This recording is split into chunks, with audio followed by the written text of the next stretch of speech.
Un mar airado bate con inquina tus sumisos pedreros infinitos que se ocultan tras la espesa neblina, farisaicos, filosos y malditos.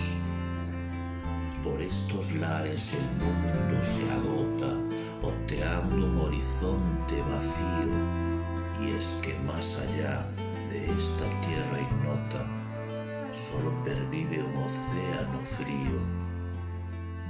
Osados marineros que te enfrenten yacerán a tus pies amedrentados, arrojados por los vientos que alienten la muerte que acarrea tu pasado. Mentirosa te ofreces tan hermosa y así dejas prendado a quien te ronda. Cual sirena eres bella y peligrosa, tu mirada hechicera y de Gioconda.